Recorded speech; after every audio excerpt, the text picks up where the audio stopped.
She wandered through the morning fog, barefoot and trembling, led by a dog who seemed to know every secret she had forgotten. At each stop, strangers embraced her with tears in their eyes, calling her by a name that made her chest ache with something like memory. Old songs stirred on her tongue, the scent of rain brought back a man's laugh, and children she didn't recognize clung to her like home. But with every answer came another question: why had her life vanished without a trace, and who had buried it so carefully? Whispers followed her, photographs appeared where none should exist, and behind every gentle smile, a shadow seemed to wait. And just as her world began to bloom again, someone she trusted for years locked the door from the inside. She didn't know her name, didn't know the dogs, didn't know why her hands were shaking as she wandered barefoot through someone else's past. Each town whispered her secrets before she could remember them: birthday songs, funeral hymns, promises made under trees that no longer stood.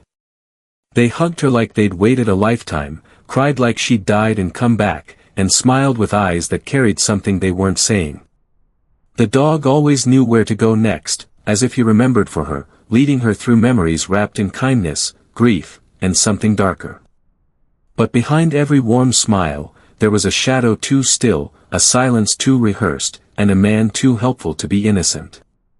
She thought she was reclaiming her life. She was walking straight into the arms of the one who'd stolen it. And when the final memory returned, he was already standing in her kitchen, wearing her husband's watch. Smiling. Like he'd been waiting for her to remember, just so he could finish what he started. It all started with a dirt road that didn't belong to her, a morning mist that wrapped around her legs like a question, and a dog at her side whose eyes seemed to know more than the sky above ever would. She wasn't cold, though she should have been, barefoot on gravel and dressed in a thin housecoat the color of faded lilacs, the kind you keep in a drawer after your husband passes, just for the softness of memory.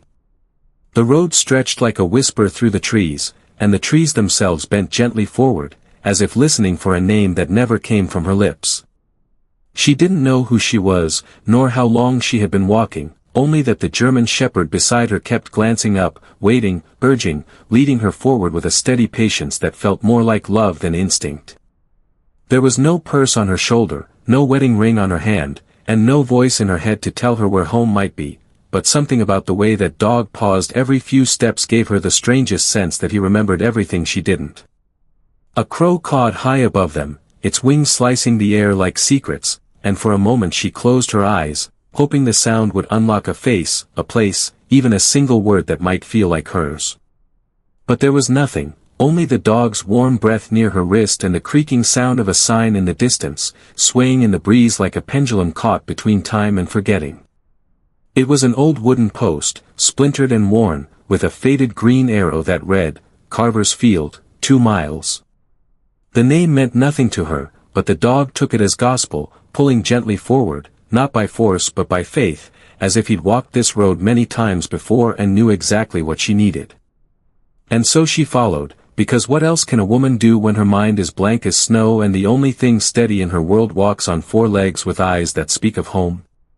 The sun rose slowly, casting long shadows across the road, and as they reached the outskirts of what looked like a long-forgotten farm, the dog stopped, just stopped, stiff and still, and let out a low, steady whine.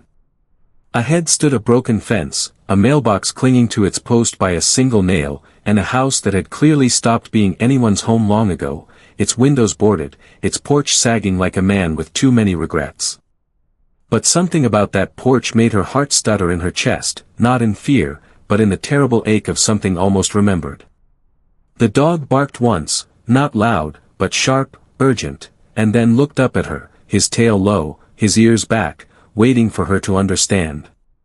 She stepped onto the porch, the wood groaning beneath her feet like it was speaking to her bones, and just as she reached the door, it creaked open from the inside with the hesitant slowness of someone expecting a ghost. There, in the shadowed doorway, stood an old man with sun-leathered skin and eyes the color of winter wheat, holding a coffee mug that shook ever so slightly in his hand. He stared at her for a long, breathless moment, as if something sacred had just stepped out of a dream, and then, with a voice so soft it nearly broke in two, he whispered, "Mary Ellen. My God, is that really you?" She blinked, the name slipping across her skin like warm water, stirring something deep, something buried under years she could no longer count, but still, she said nothing. The man reached into his back pocket, pulled out a small, creased photograph, and held it toward her, hands trembling. It was a picture of a woman in her youth, sun hat tilted, smile wide, and beside her, a dog just like the one at her feet. He whispered again, this time with tears rising, "You promised you'd come back one day, when you could find your way again." Her lips parted, the air catching in her throat, and though the words wouldn't come, her eyes began to sting with something dangerously close to remembering. The dog sat down quietly at her heel, as if he'd known all along they would end up here first, that this broken man on the porch had been waiting far longer than anyone should have to.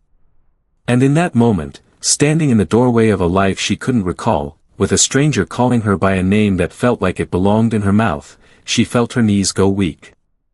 The man caught her gently by the elbow, steadying her with a touch so familiar it sent lightning through her bones. He guided her to a wooden rocking chair, covered in dust but still strong, and sat across from her, as the dog curled at her feet like he'd done this 1,000 times before. And then, his voice quivering like old wood in a storm, he asked the question that changed everything. "Do you remember what happened the day you left?"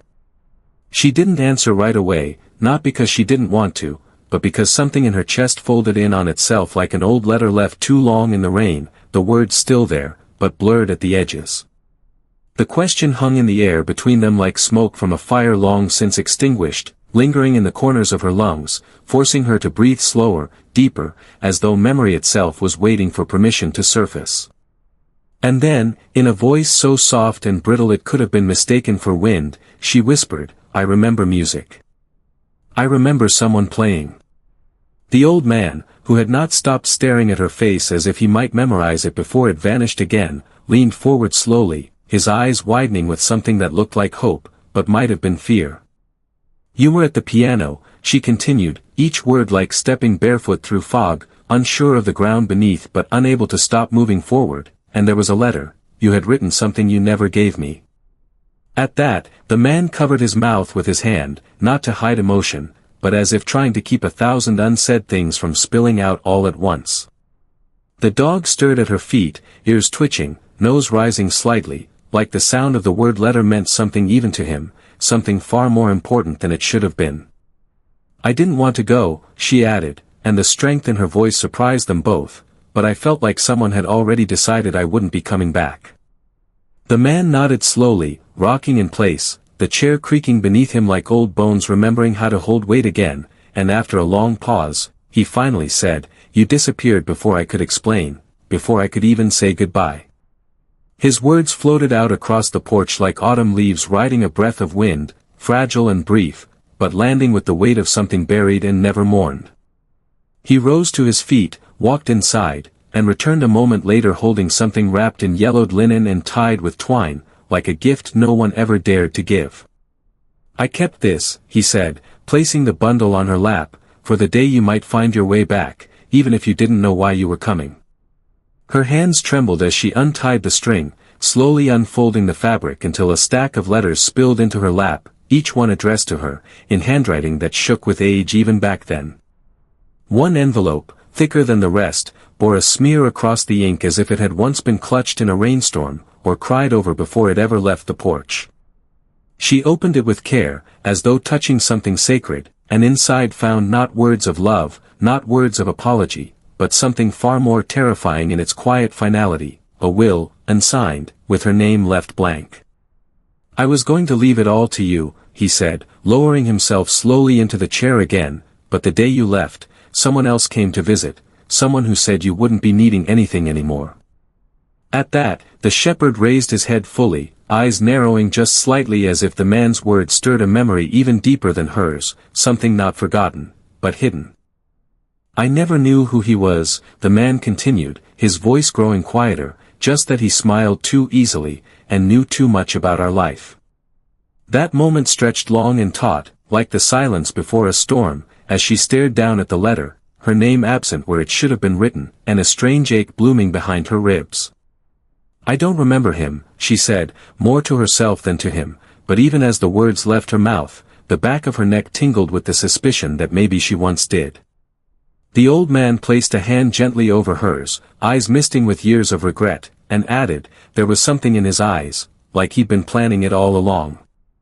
The dog let out a quiet growl, not angry, but low and thoughtful, the kind of sound that comes not from fear, but recognition. They sat in silence then, three souls on a porch that remembered far more than the woman seated in the rocking chair, and for a moment, the only sound was the wind passing through the trees like an old hymn. Eventually, she looked up again, her voice steadier than before, and asked, if I was supposed to inherit everything, why didn't anyone come looking for me? The man took a long, uneven breath, the kind that sounds like it's been sitting in a tired chest for too many years, waiting for just the right silence to escape into. His eyes drifted toward the edge of the porch, where the overgrown grass brushed against the broken fence like a forgotten memory still trying to find its way home. And then, in that voice lined with time and wear, he finally said, because someone told us, you didn't want to be found. The words didn't drop like a bomb, but like a stone into deep water, slow, heavy, and rippling outward in ways no one could stop once they'd started. She blinked, slowly, as if her mind had to catch up with the weight of what he'd just spoken, like a flashlight flickering in the attic of her brain, brushing over dusty boxes she wasn't sure she wanted to open. The shepherd shifted at her feet, his tail twitching once, then falling still again, as though even he was waiting to hear what had never been told aloud. He said you'd been slipping for months, the man continued, his gaze now far away, fixed on something neither of them could see, that you were forgetting names, places, faces, and that you'd asked to leave quietly, with dignity. Her breath caught, not from fear, but from a slow, rising horror that wrapped itself around her ribs like ivy pulling at old wood. Who told you that? She asked, the question tasting bitter in her mouth, because somewhere deep inside, beneath the fog and the silence, she already knew the shape of the answer. I never caught his name, the man said quietly, but he spoke like family, with just enough sadness in his voice to seem believable. And then he added the words that made her fingers go numb, he said he was your legal representative. The shepherd let out a huff, low and sharp, before rising to his feet and stepping toward the stairs, as if the weight of the conversation was pushing even him to move. For a moment, no one spoke, the wind passing through the porch rafters like a sigh too old to explain itself anymore. Everyone believed it, the man went on, slowly rocking again, because he had papers, forms, your signature, things only someone close to you would have had. Her eyes dropped to the letter in her lap, the one with her name left blank, and she realized that sometimes the scariest part of forgetting isn't what you've lost, but what someone else might have done while you weren't looking. After that, he said, softer now, the phone calls stopped, the cards came back unopened, and people started talking like you were already gone. She looked down at her hands, folded in her lap like they were waiting to be told what they'd done, and for the first time in days, maybe weeks, maybe years, she felt the first flicker of anger push through the sorrow. I was still here, she whispered, her voice hoarse, I was still alive. I just couldn't find my way back. The man nodded slowly, as if he'd carried that same sentence in his own heart for longer than he'd ever admit, and after a long pause, he said, we should have questioned it, but when grief puts its hand on your shoulder, it tells you to sit down and be quiet. She reached down and touched the shepherd's head, her fingers tangling gently in the fur above his brow, and for a second, she swore she saw something in his eyes, a flicker, a memory, or perhaps a message he couldn't give in words. I need to know more, she said, her voice trembling, I need to see if anyone else remembers what really happened, before it's too late. The man stood again, his legs stiff from the years, and walked back inside, returning with a small piece of notepaper that had yellowed around the edges like a leaf pressed in an old book.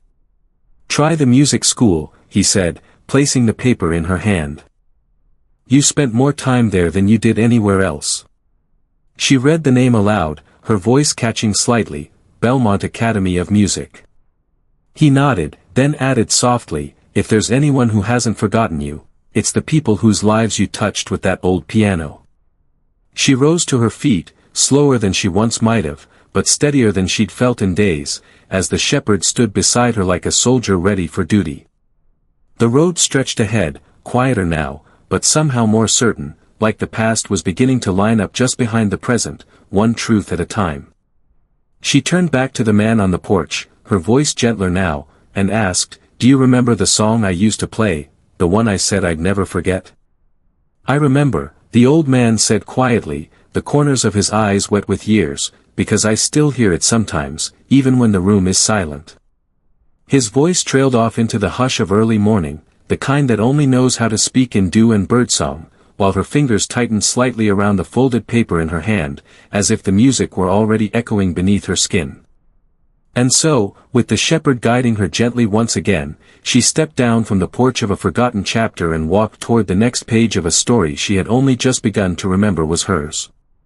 The road was longer than it looked, winding through fields that once knew her laughter, past fences weathered by time, and toward a small red brick building that stood like a memory too proud to collapse. The sign still read Belmont Academy of Music, though the paint had chipped in places, and the steps creaked beneath her feet as if recognizing the rhythm of someone who had once danced up them every day. She paused at the door, not out of fear, but because the weight of almost remembering had grown heavier with every step she took, and in that stillness, she heard it. A piano, soft, deliberate, played not by hands performing, but by fingers remembering, aching, yearning to summon something long gone but never fully lost.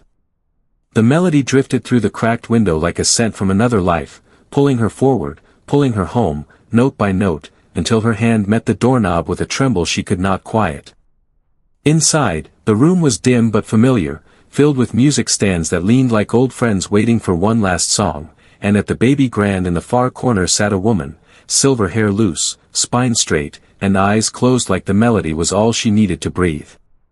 She didn't look up right away, not even when the bell above the door gave a half-hearted chime, but something in the air must have shifted, because her hands slowed, then stopped, and her eyes, blue as the winter sky, lifted toward the stranger in the doorway.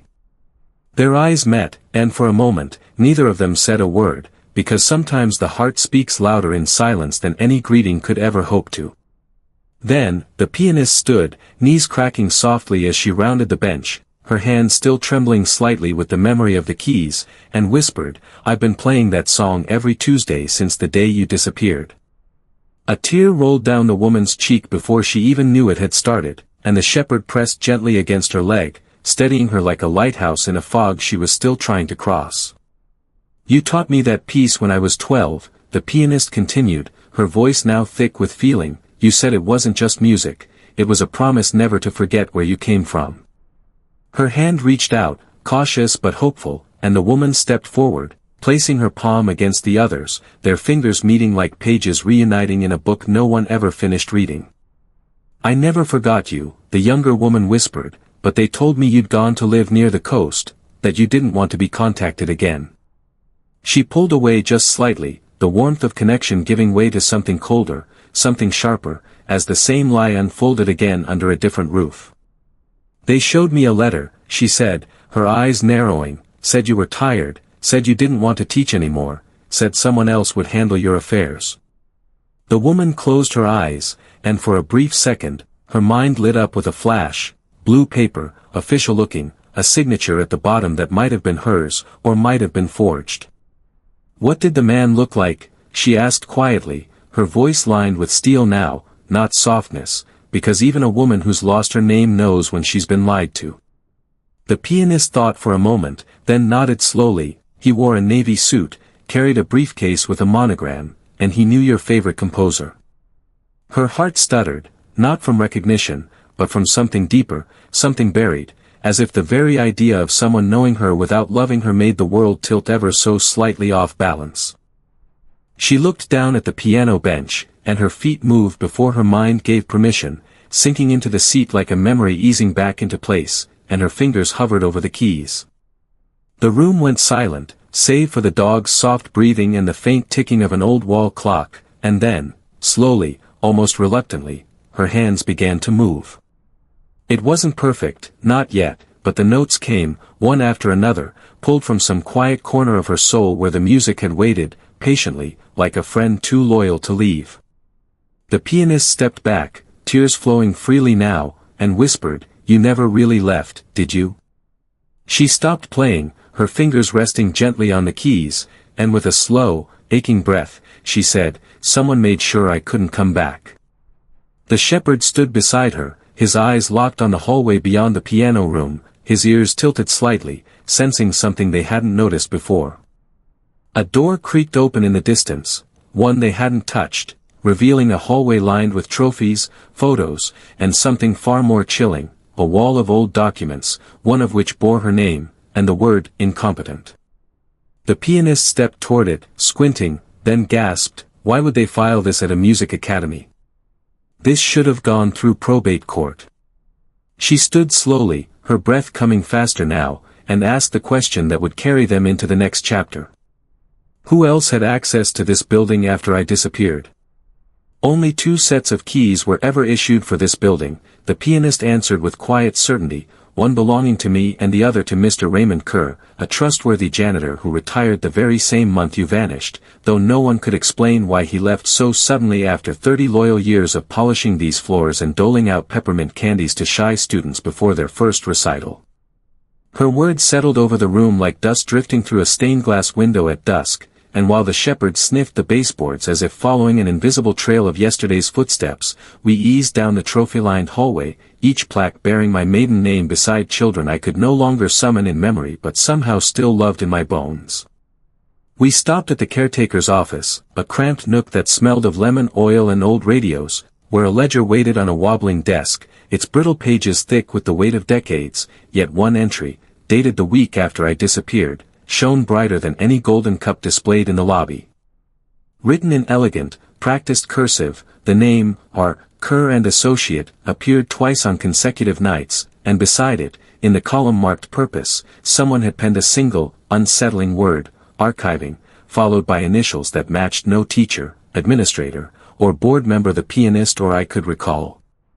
The shepherd pawed the desk drawer, then nudged it open with the tip of his nose, revealing a stack of manila envelopes sealed in red wax, each stamped with a crest no music school should ever need, 2 twined serpents curling around a set of scales, encircled by the letters E and T, a symbol that sent a chill racing up my spine although I could not yet say why.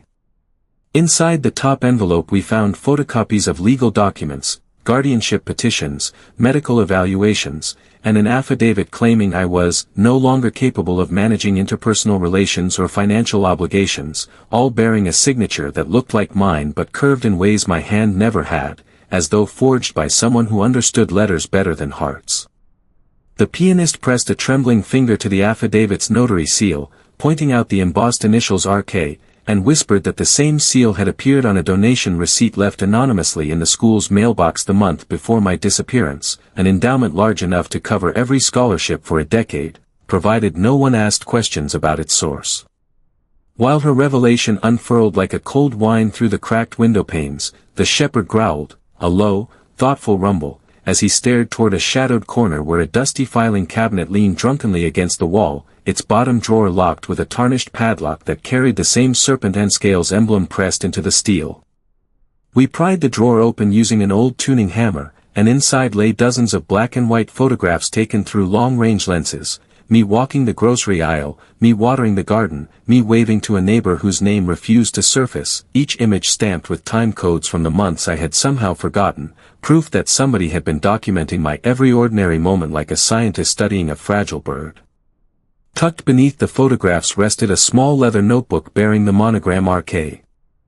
And when I opened it, I found page after page of meticulous observations, my medication schedule, my favorite bench in the town square, even the route I walked with the shepherd at dawn, each notation ending with a tiny checkmark that felt more like ownership than concern.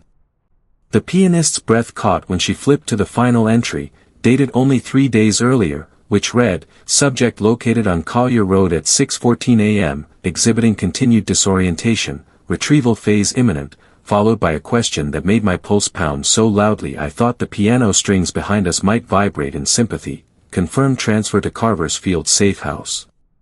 A heavy silence swallowed the room as realization crashed over us, that retired janitors seldom keep covert ledgers, that forged signatures seldom file themselves, and that someone whose name began with R, had anticipated my every shaky step homeward long before I placed a single bare foot on that gravel road. The shepherd nudged my hand, his eyes steady and unwavering, as if urging me to see not the fear in front of me but the strength still left inside, and I understood then that each clue we uncovered was also a warning, a whispered reminder that the stranger who called himself friend had never truly stepped away. I turned to the pianist, my voice trembling yet unbroken, and asked, if Raymond Kerr was watching me from the shadows all this time, what unfinished business could possibly be worth haunting every mile of my forgotten life? The pianist drew a shaky breath before answering, explaining that unfinished business for Raymond Kerr was never measured in money alone, but in the control he could exert over people whose lives he catalogued like fragile antiques. She continued, her voice even but laced with sorrow, clarifying that the man once known for polishing brass rails had quietly become executor of estates abandoned by the lonely and the lost, scooping up properties like a crow gathers shiny trinkets for its dark nest. According to her recollection, Kerr was not acting alone, because a younger gentleman in a charcoal trench coat often accompanied him during late-night piano tunings, pretending to adjust pedals while actually photographing every certificate that bore your signature. Those photographs, she surmised, allowed them to forge whatever documents they desired, from guardianship petitions to bank transfer authorizations, making it possible to drain entire legacies without alerting a single grieving relative. I felt the room tilt as the realization settled that my own life had been itemized in someone else's inventory, each memory assigned a price tag that benefited hands I had never willingly held. The shepherd, perhaps sensing the shift in my heartbeat, padded toward the grand piano, sniffed beneath its lacquered belly, and scratched at a loose panel that neither of us remembered being broken during earlier recitals. When the pianist lifted the panel with reverent caution, a small cassette recorder tumbled out, its reel still spinning lazily, as though it had been triggered only moments before we arrived. We rewound the tape with trembling fingers, and through the static emerged the unmistakable cadence of my own voice, fragmented by fear, repeating an address I could not consciously recall, followed by Kerr's calm baritone instructing someone to prepare the safe house for immediate occupancy. Hearing myself speak words I had no memory of planting felt like watching a stranger imitate my smile, and a chill ran along my arms despite the afternoon sun slanting warm through the patterned glass. The pianist pressed stop, looked into my eyes as though searching for remnants of the teacher she once adored, and asked whether there was any part of me that still trusted the address echoing from the tape. Before I could shape an answer, the shepherd gave a single affirmative bark, bounded to the hallway map pinned near the emergency exit, and nudged his nose precisely at a rural crossroads labeled Collier Fork, the same direction marked on Kerr's ledger for last Tuesday. That pointed insistence from a dog who had memorized every corner of my former life convinced us that whatever waited at Collier Fork had guided his loyalty for years, compelling him to shepherd me back, step by wavering step. With the cassette safely pocketed, we locked the office behind us and walked into the fading light, the pianist insisting she would drive, because the journey required more than courage, it required someone who could play the melody of my past whenever panic threatened to drown it. As we rolled down the quiet streets toward the edge of town, her hands drummed the steering wheel in rhythm with the song we both carried in our chests, offering a fragile hymn against the encroaching unknown. Fields gave way to dense pines, radio signals faded to whisper, and dusk painted the horizon with bruised purples, yet the shepherd sat proudly between us like a sentinel sworn to fend off whatever shadows still clung to our heels. At the final turn, the gravel cracked beneath the tires, revealing a solitary mailbox bearing my maiden initials alongside a thin, freshly painted set of letters, RK, standing like a signature on a canvas no one had asked him to sign. The pianist slowed the car, inhaled deeply, and as the engine idled, she turned toward me and asked, in a voice softer than any lullaby, "Are you ready to cross this threshold and reclaim whatever truth Raymond Kerr has hidden behind that lonely front door?" "I'm ready," I said, though the words felt as heavy as wet linen, because readiness doesn't always come from confidence, it sometimes grows from necessity, like a door you walk through not because you want to, but because staying on the porch will kill you slowly. The shepherd leapt from the back seat before the engine even died, paws landing softly on the gravel, tail held low but steady, as though he understood that this place held answers, not just to my past, but to his as well. The house at the end of the narrow path looked like it had been built to blend into forgetting, its shutters drawn, its paint too fresh to be honest, the scent of lavender thick in the air, like someone had sprayed it to mask something they didn't want discovered.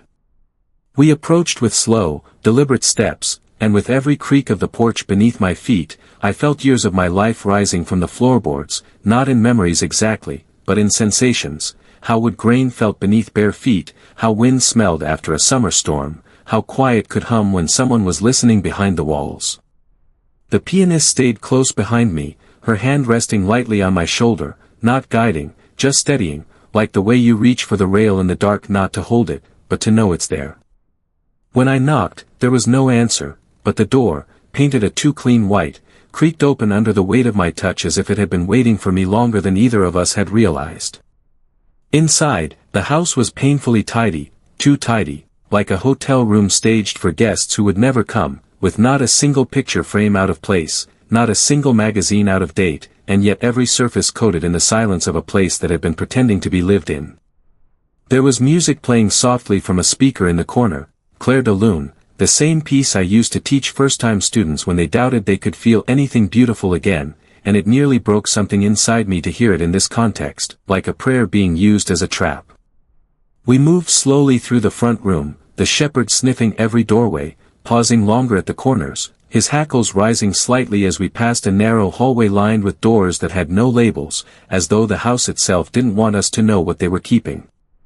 At the end of that hall, a door stood ajar, and through the sliver of opening, I saw a desk lit by a single lamp, its glow falling across a row of carefully arranged files and a steaming cup of tea that hadn't yet cooled. The pianist glanced at me, her brows drawn tight, and with a slow breath, I pushed the door open the rest of the way, revealing a room that looked less like a study and more like a command post.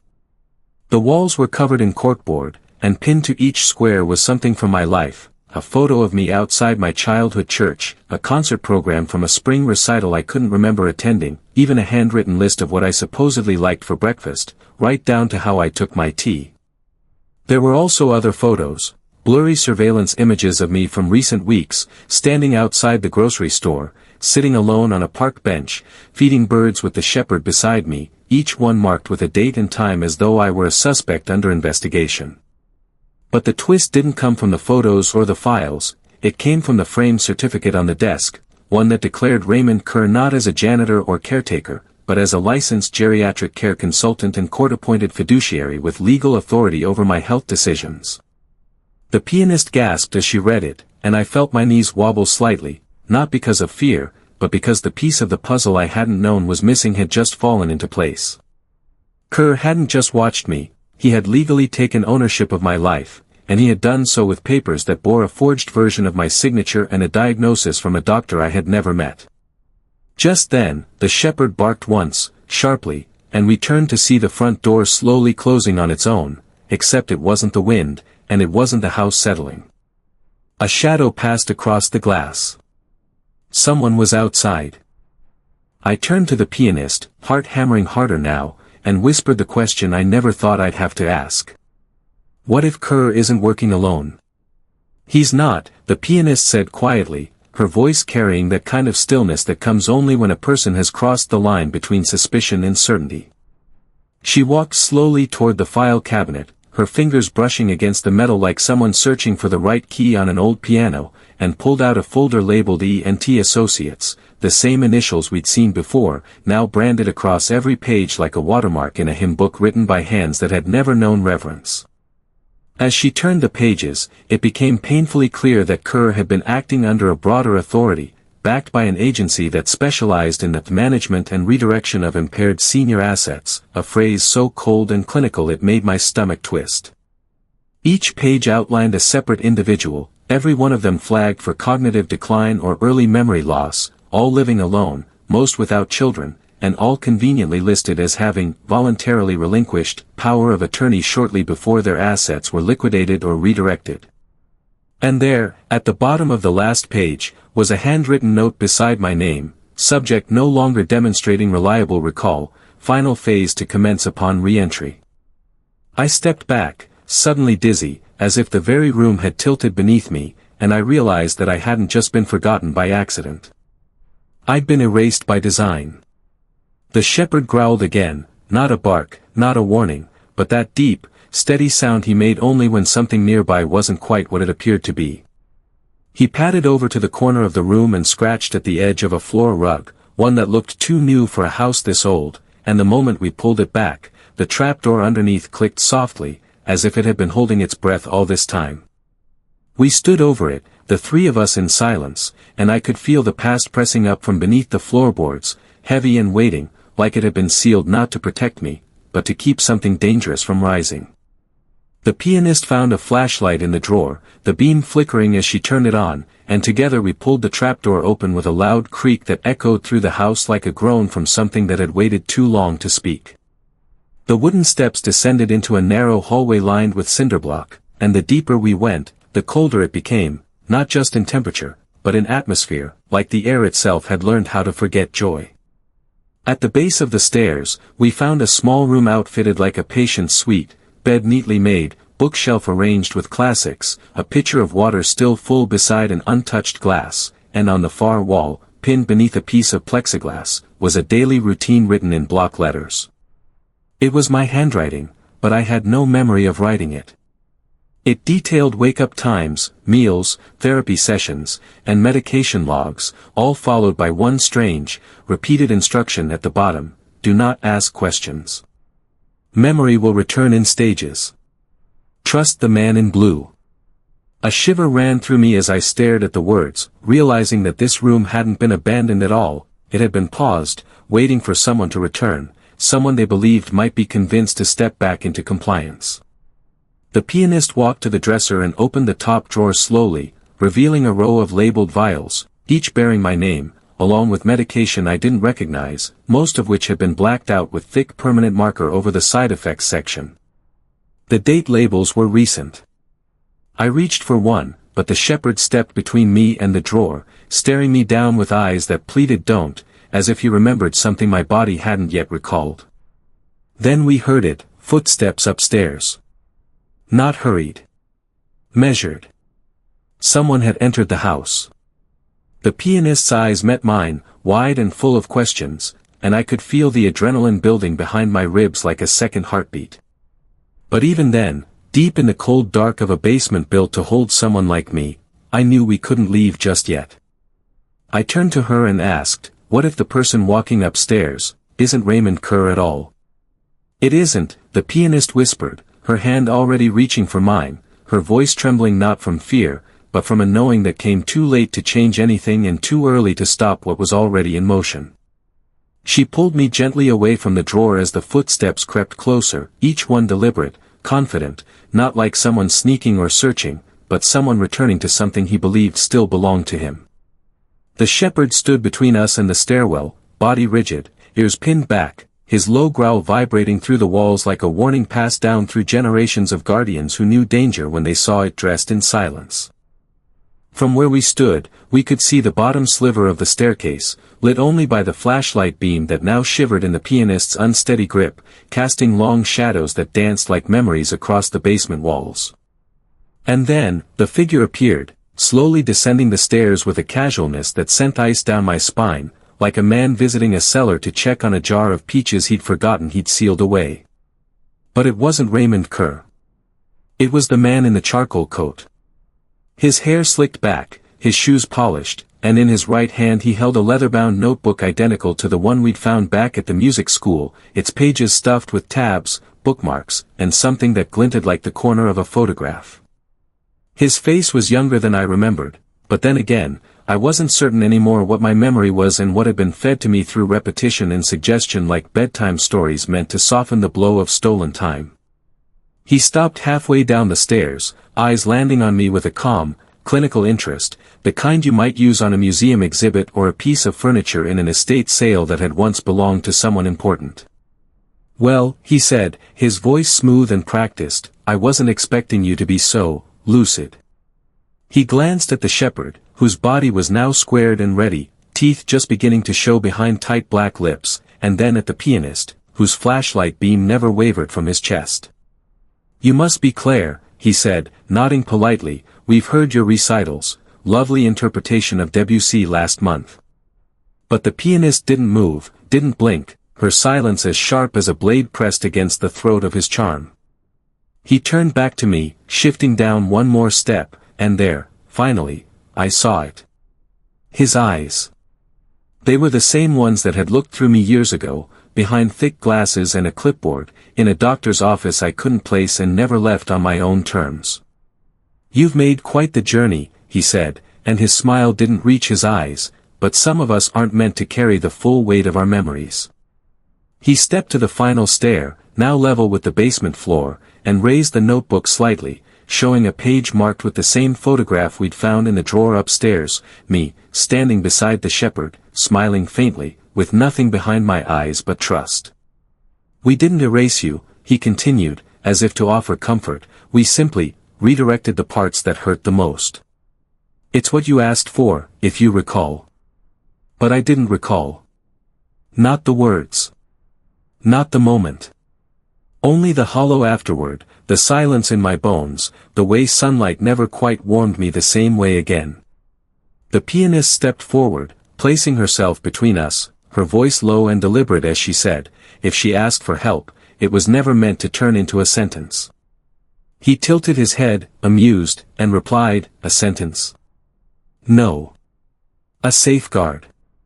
People get confused. They misplace keys. They fall. They sign things they don't understand.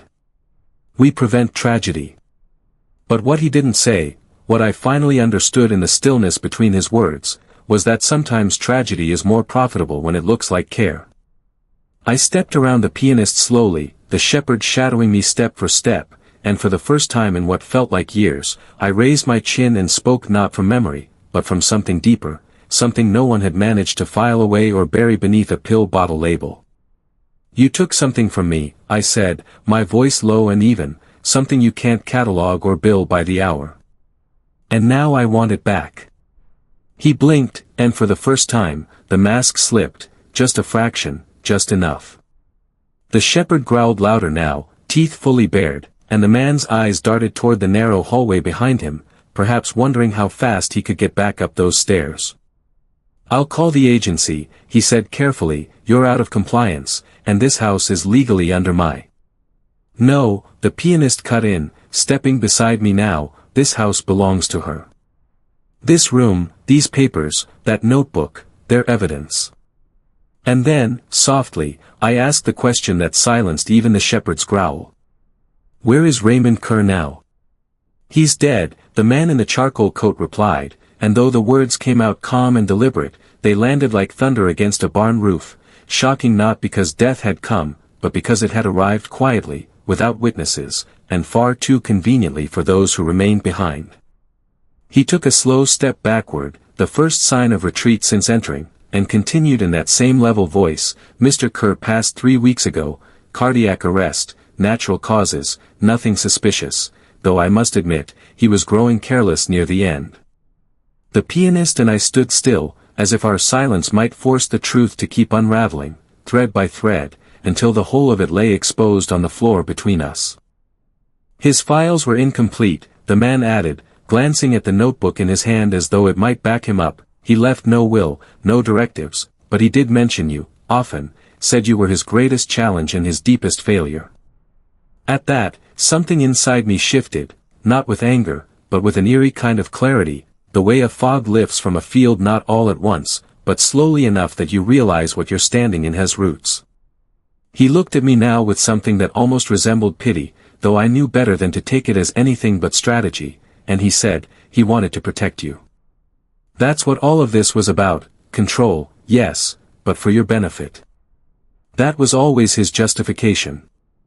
I thought of the photos, the medication logs, the scripted instructions left on a wall in my own handwriting, the basement room that had waited like a prison dressed as a sanctuary, and I understood something I hadn't wanted to admit until now.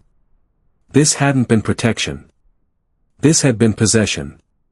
Not in the mystical sense, but in the legal one, guardianship, ownership, control over not just a person's choices, but their identity, their past, their voice, and the version of them that the world would be allowed to remember. "He said you were forgetting too much," the man continued, softer now, as though he believed he was offering me closure. "He said it wasn't safe for you to be out there on your own." I didn't look at him when I spoke next, I looked at the shepherd, whose ears were still alert, whose eyes had never once wavered from the threat in the room, and I said, that dog remembered every place I had ever been. Every person who loved me. Every moment that was mine. Even when I didn't. And suddenly, it hit me, not in a flash, but in a wave so full of sorrow and beauty that it brought tears to my eyes before I could stop them. The dog hadn't just been with me after I disappeared. He had been part of my life before. He had belonged to my husband, David, who had passed 5 years earlier, leaving behind a handwritten note in his will, if anything happens to her, he'll know what to do. And now I remembered that day, faintly at first, then sharply. Raymond Kerr had arrived at my door not with concern, but with paperwork. He told me I was a danger to myself. He told me there had been complaints.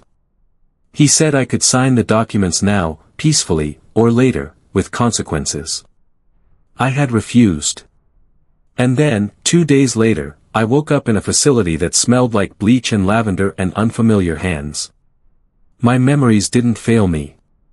They were taken from me. The man in the charcoal coat took one last look at us, at the flashlight, the files, the open trapdoor that had offered no secrets now except truth, and I saw it clearly then. He hadn't come to rescue me. He had come to reset the system.